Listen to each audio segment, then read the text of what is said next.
I reached 50 hours on my new Kubota B series tractor, and so I went through and performed the 50-hour service, but there were a few surprises in there. So I'm providing an overview of how I did the service, as well as mentioning some steps that I think are easy to miss, as well as highlighting some of the look out fors that I discovered along the way.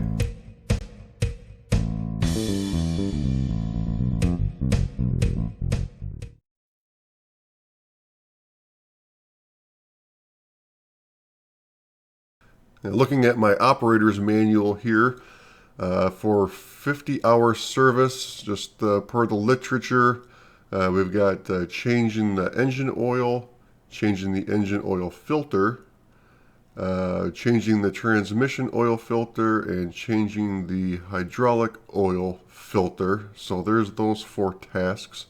And a couple other tasks as well: the engine start system, the greasing, and wheel bolt torque. And nothing on the second page for 50-hour service, so we've got the 1, 2, 3, 4, 5, 6, 7 tasks to complete. That shouldn't be too bad.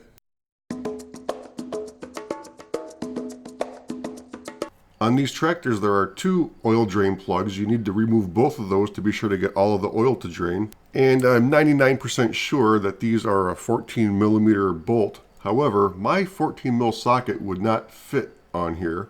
Either my 14 millimeter socket is not to spec, which I don't think is the case. That bolt was not manufactured to spec, which is probably not the case.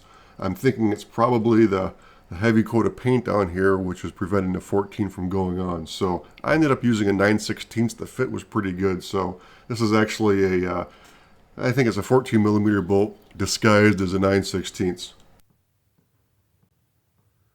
I hope this oil filter isn't too tight on here, so I don't need tools, because I don't think I have. My oil filter wrenches here at this particular time. I just discovered I can take that side panel comes off pretty easily, so that's a nice feature, a little easier to get in here. As it turns out, I do have an oil filter wrench here, but it turns out that it's not the right size. I mean, why would it be, right? But then I did remember, I'm actually surprised I remember I had this, because I bought it 2 years ago and never used it, which is a strap wrench, so I'm going to try that. That might do the trick. That is on there tight. There's no reason for an oil filter to be screwed on that tight. And I even dented the side of this thing with that strap wrench trying to get it off. That's how tight it was. A new oil filter is on, and it's not cranked down like the original one. It's a quarter to a half turn past snug. So I added about 4 quarts of 10W30, and it's slightly overfilled right now, but there's no oil in the filter, so I'm going to go ahead and start the engine. That'll fill up the filter, then the level should drop right about where it needs to be. I know some people fill their filters before they put them on, which is something I never really thought was necessary, and especially with this one, the filter is horizontal. You're going to end up spilling most of it before you get it on anyway. With the engine oil filter and change done, I'm going to mark that off my list, but then I'm going to skip down here to the bottom to take care of the greasing first, and then come back up again to the other items.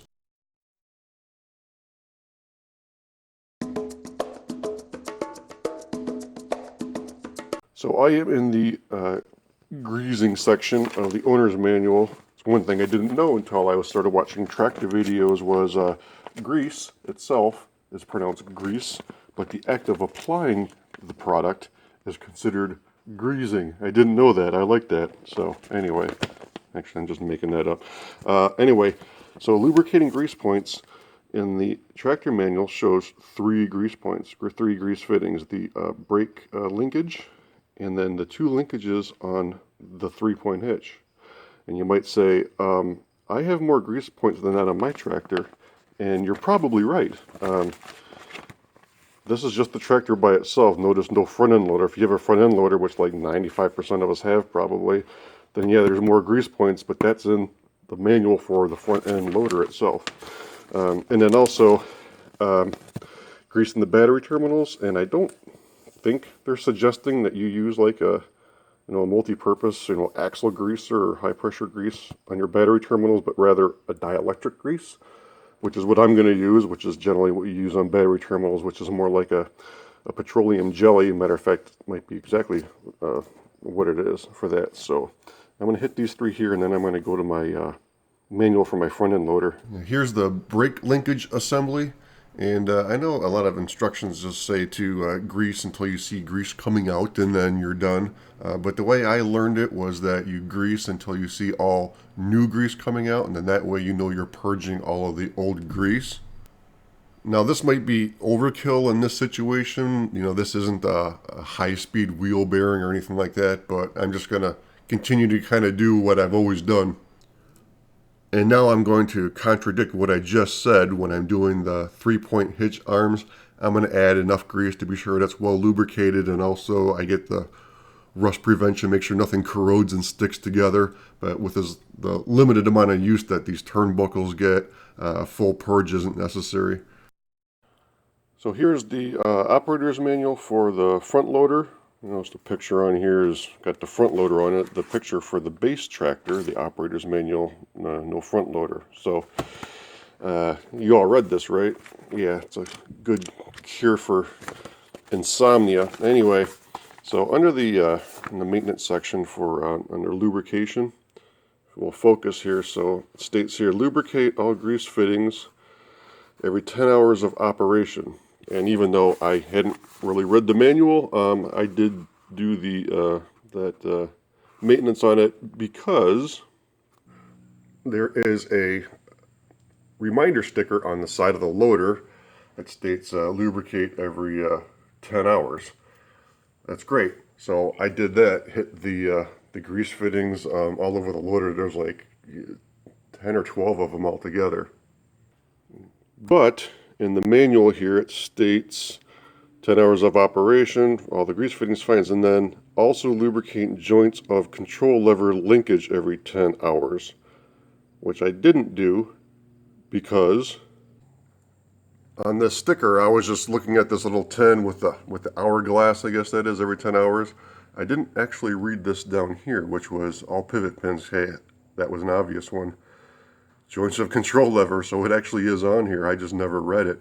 So of course the control lever, where you're controlling your loader here, down in here is where all these linkages together, and there's no grease fitting in here or anything, and you're not gonna grease this and get everything you need to get. So I'm spraying this with a lithium spray grease. And then that way that'll pretty much coat all the parts in there and lubricate everything it has to lubricate. So I'm going to go ahead though and hit all the fittings on the loader. With the loader fittings, I am doing a full purge of the old grease. The existing grease in there will have some grit and dust in it maybe. And also grease does break down. The oil does seep out of the soap. And again, this might be a little overkill, but can't hurt anything. You just have a little extra cleanup is all. Mark is done.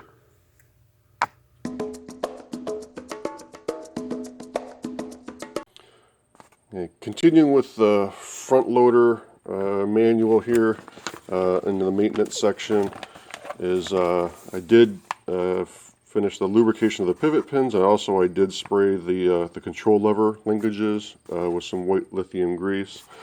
But then over here, and then this is something this is not in the main manual for maintenance, again, because the front loader is actually optional equipment.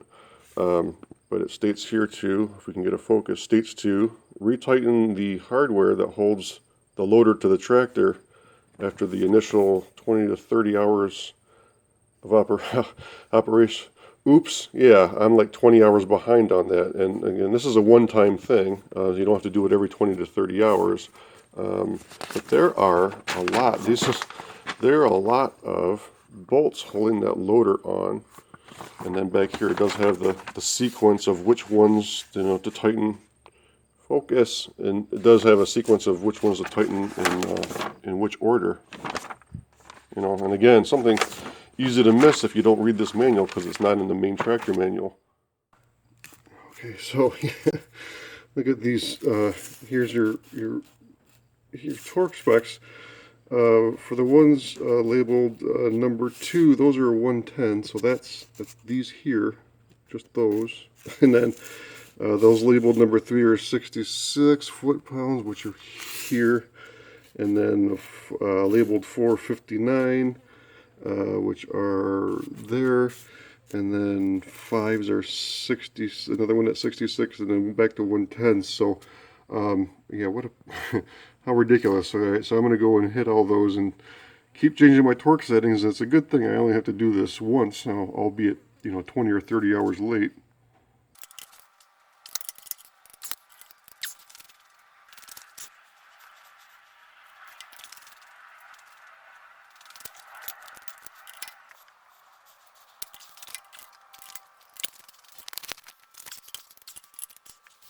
Oh man, I just discovered something. I originally thought from reading this, talking about the initial loader operation, 20 to 30 hours, and the first 20 to 30 hours retightening that, and that was a one-time deal. But then I discovered on the this procedure I already went through, it says every 50 hours. It's not just a one-time thing, and it's not fun.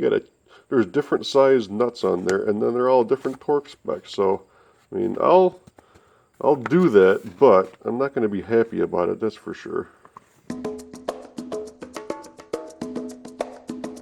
So I'm in this section for checking wheel bolt torque. It looks like the front and rear wheels have different torque specs. The front's 58.3 to 67.9. Those are some odd torque specs. Obviously, they were engineered for the torque specs Newton meters. 70.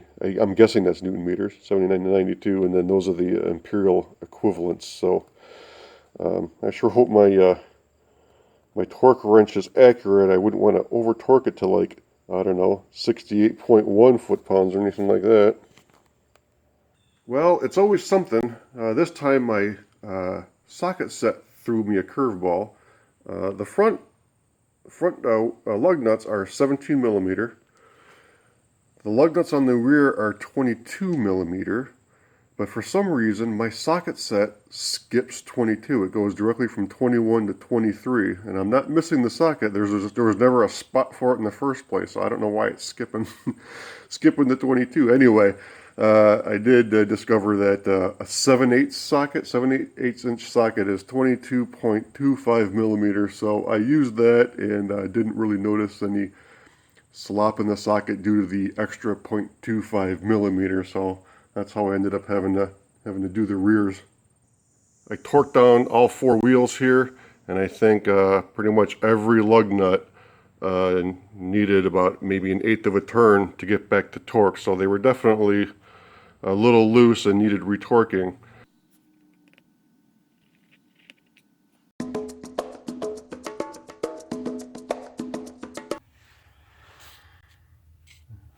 So here's the instructions for changing the transmission filter, and it tells you how to do it, but nowhere in this manual did I find anything that had part numbers or anything. I actually looked that up separately on the internet to find the right part numbers for the filter, and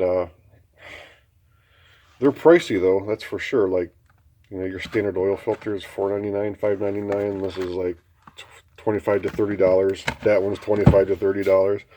And I did actually cross-reference this to find, I did find that Wix makes a filter that's same specs that would work for this, but that costs a lot anyway too, and nobody carries it. So probably the fact that it's a limited production or low production numbers are pricey, so I had to bite the bullet on those.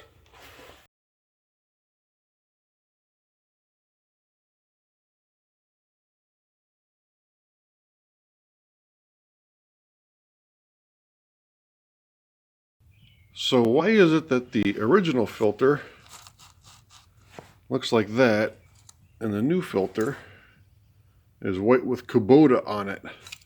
Why wouldn't the original filter that came with the tractor look like that? You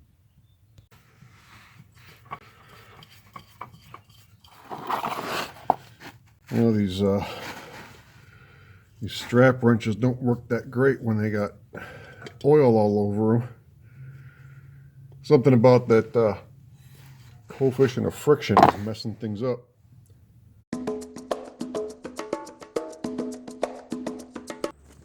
So I'm at replacing hydraulic oil filter, and there's like, I don't know if you call it an inconsistency or a discrepancy, but for the transmission oil filter, the procedure is just take the filter off, put a new one on, and then there's a separate procedure for changing the fluid. But under the hydraulic oil filter, it states to drain the fluid. It doesn't say just, you know, take the filter off and put a new one on like it does for the transmission. So, and the thing is that this is all the same fluid. This is, you know, it's all in the same reservoir, and whatever's being pumped to the hydraulic system goes through this filter. Whatever's, you know, being driven to the transmission, you know, goes through that filter. But yeah, it's all in the same. It's all the same oil, all in the same reservoir. So I'm wondering why we have this one to drain, because I don't want to drain it. There's 350 hours left, according to the chart. 350 hours left on the transmission, you know, oil. So I think, you know, maybe you get a lot of leakage out of there. So I think what I'll do is I'll try to maybe have the new filter kind of at the ready and hurry up, pull the old one off and get the new one on in a hurry before I lose too much fluid. I'm kind of guessing that might be the situation here. Alright, so there's the transmission. And again, I'm sure it's not hand tight. I'm going to have to use my wrench, which is now has oil all over it. So I hope I can get a grip, as it were.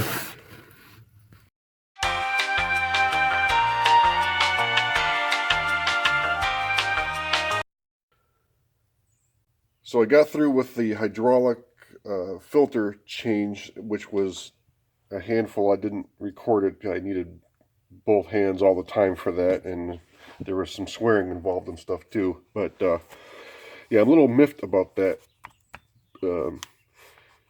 because it's, you know, you're changing just the filter. However, my suspicions were, you know, after reading the procedure, my suspicions were verified that, yeah, you can't just change the filter without draining the fluid.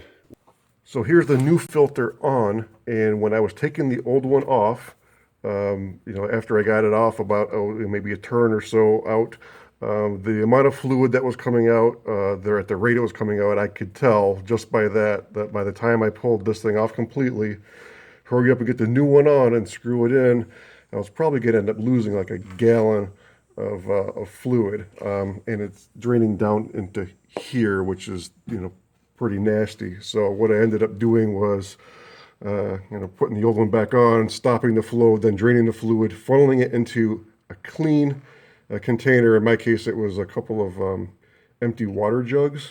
And then I used that and I put it back in the tractor. I ran it through a coffee filter before I put it back in the tractor, just to be sure there was no extra debris in there. But that's just one thing that caught me off guard, was that, you know, even though it says drain the fluid, it doesn't really say, hey, you know what, put it back in again, because you don't need to, you know, you still got 150 hours worth on that fluid. And if you do end up draining it down into something like this, you're not going to want to reuse it. And that's about $100 worth of fluid that you're going to have to replace that you don't really need to. Yeah, so looks like the next time the hydraulic filter needs to be changed is also when they recommend changing the fluid.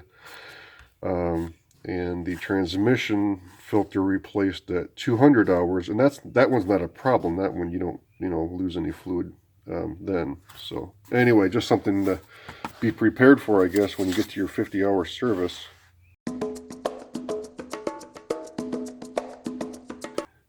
Engine start system. It's easy to say, oh yeah, engine starts, and then just check it off. That's actually not what this item is for. It's actually to make sure that it doesn't start under certain conditions.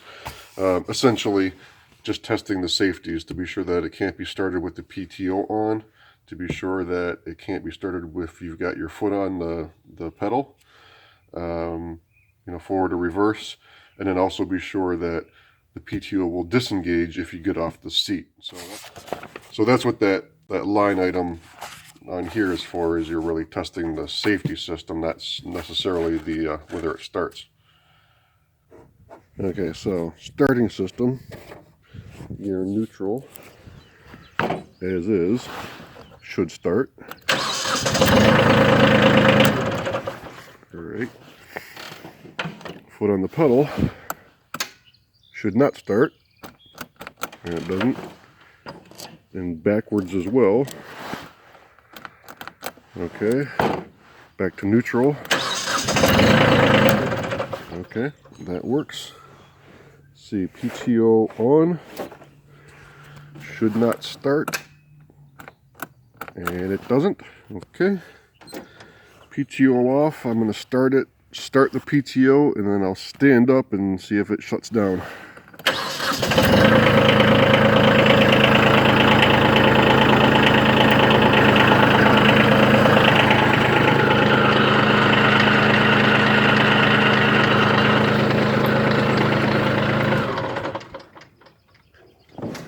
Okay, she checks out. So that is all the items for the 50-hour or the first 50-hour service interval for my Kubota. It took a little longer than I expected, mainly because of the hydraulic fluid transfusion I didn't know I was going to have to do. So again, keep in mind, have something clean that'll hold 3 or 4 gallons of fluid so that you can reuse it. But you're still going to want to have 1 or 2 quarts of new fluid, because you are going to lose some regardless. And if you have a front end loader, don't forget to reference that manual as well for some procedures that aren't in the main tractor manual.